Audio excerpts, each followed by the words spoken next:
as tarefas domésticas, porque em geral os homens tendem a não se doarem para além do trabalho que fazem da porta para fora. E nós vamos agora compreender, né, por que servir ao lar é motivo de tanta reclamação.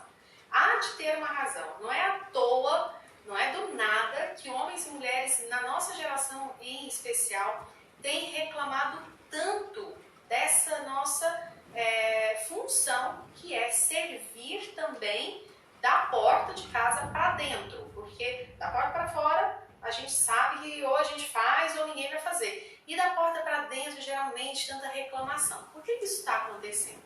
Tem um cenário, né? Tem um panorama mundial, e o que está acontecendo aqui? A maioria das mulheres que estão se queixando das tarefas diárias, das tarefas domésticas, elas reclamam porque o trabalho no lar geralmente não é valorizado, então elas se desdobram, elas gastam quase que uma energia que nem tem para sentir que os membros da família olham aquilo como uma mera obrigação.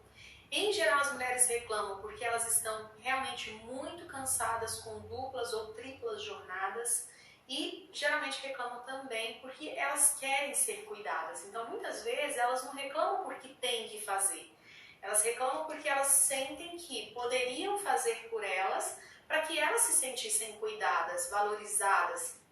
E aí não para, né? Se fosse só a mulher reclamando, ok. Acontece que tem muito homem também reclamando por terem que ajudar dentro de casa, seja com os filhos, seja com as tarefas.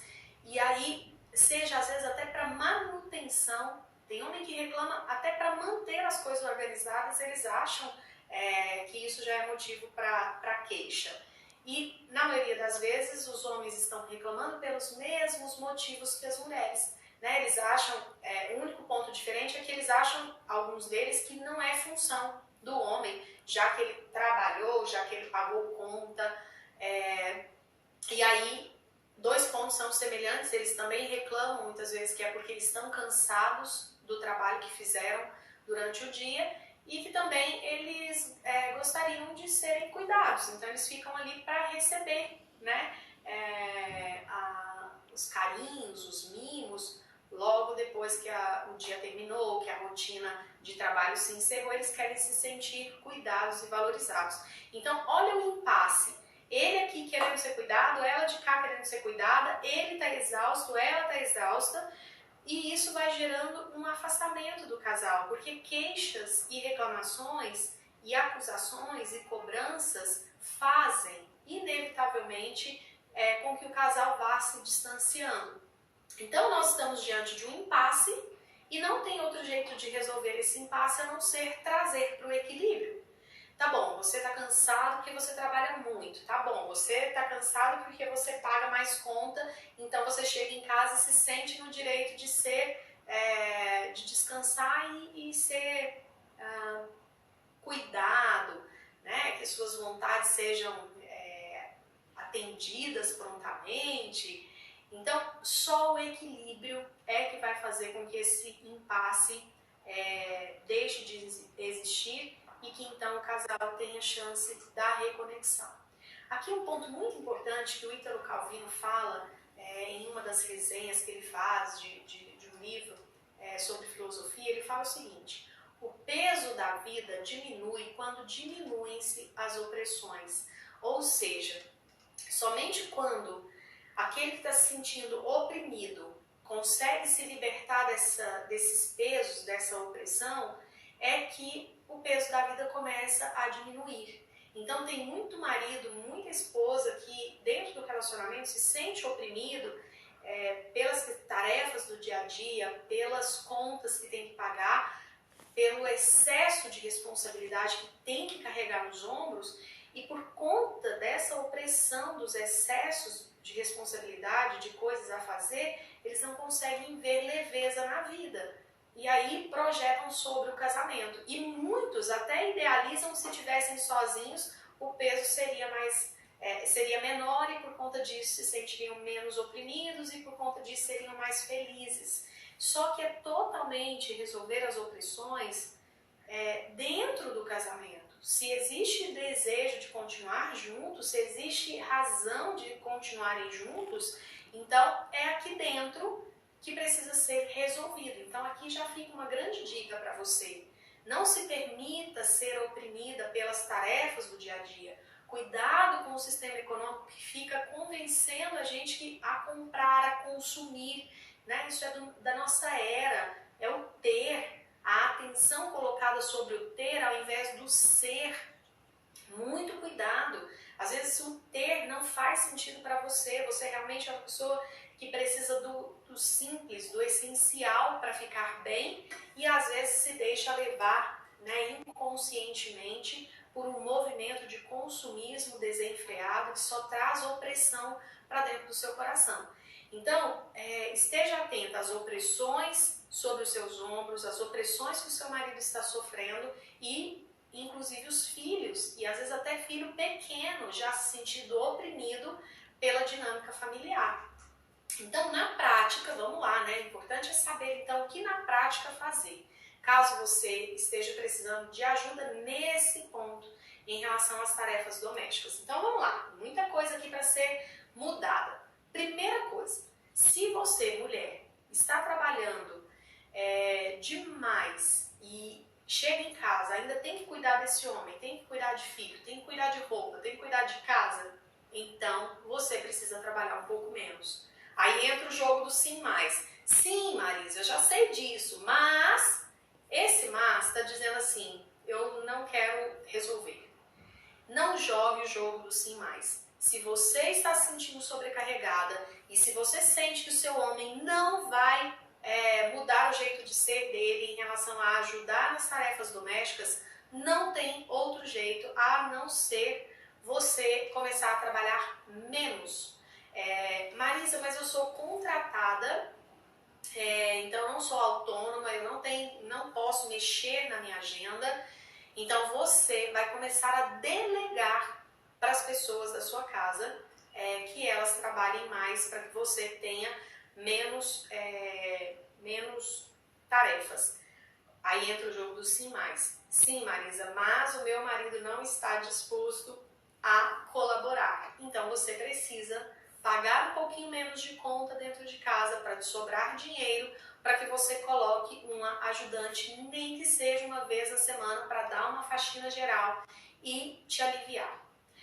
Ah, Marisa, sim, já pensei nisso, mas quando eu coloco na ponta do lápis nunca sobra. Então você precisa economizar com coisa supérflua que na sua cabeça é coisa importante, é coisa urgente, porque se você ficar nesse movimento de nunca encontrar uma solução para se desafogar, para sair da opressão, você não vai conseguir parar de reclamar da folga do seu marido. E se você não parar de reclamar do seu marido, vocês vão continuar em atrito. Vocês vão continuar se afastando sexualmente, porque se eu brigo com meu marido agora há pouco e acho que ele é um folgado que não me ajuda em casa, é muito provável que à noite eu não queira entrar em intimidade com ele.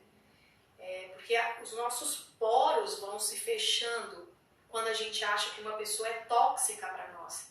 Então, ou você para de gerar esse movimento onde você vê que o seu marido é tóxico para você, ou você para, né, para reavaliar e mudar essa situação para que você tenha um novo olhar sobre o seu homem, ou então as coisas não vão sair do ponto que estão e provavelmente um ponto negativo.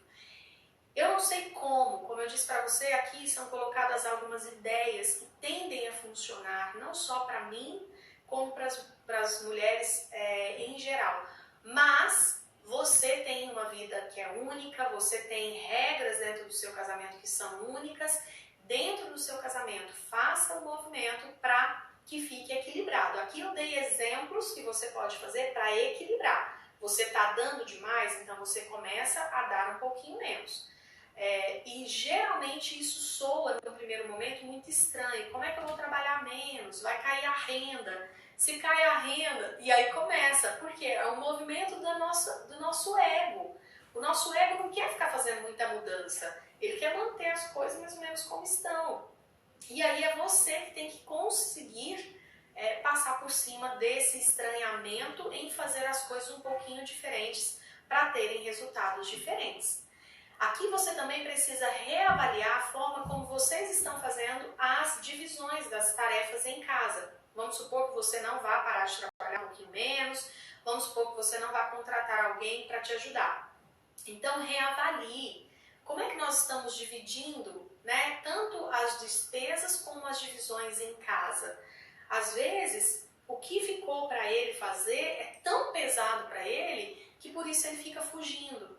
E às vezes, se vocês fizerem uma nova reconfiguração, às vezes se você perguntar para ele o que ele está disposto a ajudar, aí sim pode ser que vocês encontrem um equilíbrio. Fato é, faça o que precisa ser feito para mudar essa realidade.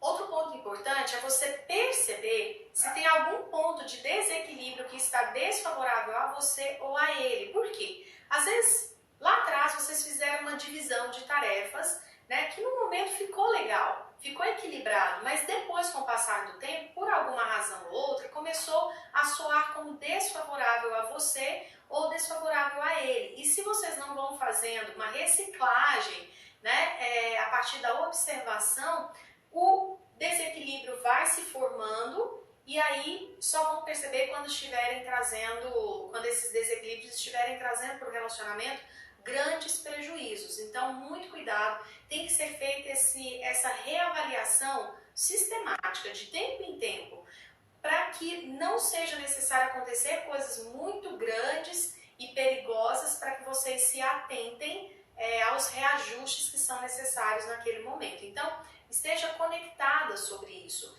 E aí não é perceber só o que pode estar sendo desfavorável a você, mas por amor a ele, olhar também para o lado dele. E se não conseguir perceber, pergunte, tá bem? Nada de mal em perguntar.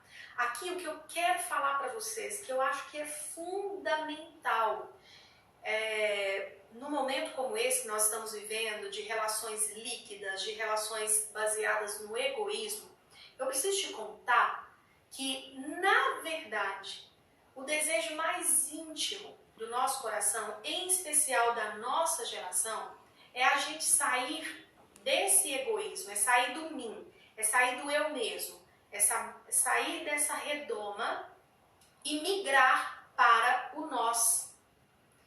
E isso não é um desejo só nosso, lá no fundo do nosso coração. Isso está permeando a nossa geração. A nossa geração, ela está sedenta do nós. Então, se nós estamos sedentos do nós, se isso é um desejo real, né, dessa cura do egoísmo, do narcisismo, do eu faço do meu jeito e problema do outro, se isso trouxer lesão para ele, se nós estamos realmente desejando nos curar e nos elevar para um grau de generosidade, de doação, para que possamos crescer juntos, se a gente continuar fazendo do jeito que a gente vem fazendo, permitindo os desequilíbrios, uma pouca empatia para com o outro, uma dificuldade de se autoavaliar para saber se está sendo lesado, para saber se está sendo oprimido, nós não vamos fazer isso que nós estamos tão sedentos, que é sair do mim, do egoísmo, para o nós, para a generosidade. Então, eu, trabalhando com família há mais de 10 anos, entendendo, sendo casada, tendo a minha casa, eu tenho certeza plena de que na nossa casa, no nosso lar, é o melhor lugar para a gente fazer essa cura do mim para o nós, do egoísmo para a generosidade. Então, o que você precisa ter para dentro do seu coração muito claro para você topar fazer essas mudanças nas tarefas domésticas para que haja uma harmonia dentro da sua casa? Você precisa se lembrar que nós estamos nesse movimento de cura. Então, que alguém precisa dar o primeiro passo e realmente fazer as coisas não somente pensando no que é bom para si mesmo, e pensando no bem-estar de quem a gente diz que ama, de quem a gente realmente ama. Então, lembre-se, você está sendo curada do egoísmo, e se o seu marido hoje não demonstra esse movimento de cura do egoísmo, muito pelo contrário, se ele está cada dia mais narcísico, cada dia mais egoísta, não vai adiantar nada se você apontar para ele, né, que ele está nesse movimento. Você precisa, do lado dele, ampará-lo e mostrar que existe possibilidade de fazer em prol do outro e que esse outro se alegra e que a vida do outro fica melhor quando ele faz. Então, se você se cura do egoísmo, do narcisismo e entra na generosidade equilibrada, para não ficar com raiva dele e depois querer ir embora do relacionamento, puni-lo, né? Se você faz isso de forma equilibrada, se você faz isso sem se desgastar no seu íntimo, então você vai conseguir, bem devagar, ir mostrando para ele como é bom servir ao lar, como é bom estar disponível lá fora, ajudando as pessoas, ganhando dinheiro, mas como é bom também praticar essa generosidade dentro de casa. E não vai ser muitas vezes falando, dando aula de filosofia para ele, dando aula de ética, não é. Muitas vezes é simplesmente sendo modelo, é simplesmente na sutileza do seu fazer, você vai mostrando para ele que é totalmente possível. E para que você não se desanime no meio do caminho, você precisa se lembrar da lei do equilíbrio. Se você está fazendo dentro do seu relacionamento, em prol dele e dos filhos, você precisa da compensação, você precisa se sentir compensada por isso que você está fazendo. Aí aqui eu quero compartilhar uma frase da Marianne Williamson, que ela diz o seguinte: todos nós temos muito para dar. Então é mentira quando ele ou quando você diz que não tem, que está na escassez. Não é verdade. Todos nós temos muito para dar. Ela vai além e ela diz que, na verdade, ainda nós não começamos nem a arranhar a superfície do nosso infinito potencial. E ela diz que é como se nós fôssemos uma torneira, mas que para fluir tudo que temos em nós, nós temos que realmente nos abrir. Então, a minha proposta com essa aula é que você consiga se abrir em generosidade para o seu lar de forma equilibrada.